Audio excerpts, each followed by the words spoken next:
منافع نیستند و بسیاری معتقدند که با تغییر انتقال قدرت از ملکه الیزابت به چارلز سوم ممکنه حتی این تعداد کمتر هم بشه. البته این امکان وجود داره، منتها یک چیزی که باید بهش توجه بکنیم اینه که اون نهاد مشترک المنافعی که بهش اشاره میکنیم همزمان با اینی که امپراتوری انگلیس کاهش یافته اون افزایش پیدا کرده. کشورهایی که هیچ سابقه امپراتوری بریتانیا رو حتی نداشتن از جمله رواندا و موزامبیک به این تعداد اضافه شدن، چون که این یک گروهی هست، یک نهادی هست که با خوشبینی برخورد میکنه. این یک ادامه امپراتوری نیست، بلکه کشورهایی هستند که در اون ریشه انگلیسی الزبان در حالی که بستگی به شخصیت چارلز هم داره.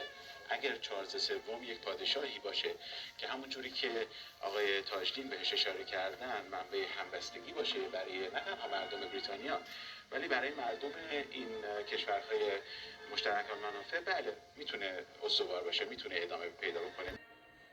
نکته‌ای که هستش و نکته خوبی هم هست شما بهش اشاره کردید این که تعداد کشورهایی که حالا قبل از این ملکه الیزابت دوم از این به بعد چارلز سوم پادشاهشون هست داره کم و کمتر میشه. همین یک سال پیش بود که باربادوس سلطنت رو گذاشت کنار و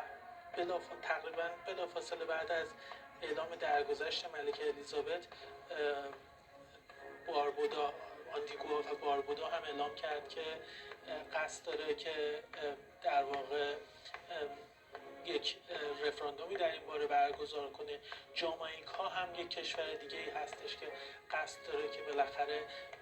چیزی رو که میراث استعمار میبینه اینکه همچنان بالاترین مقام رسمی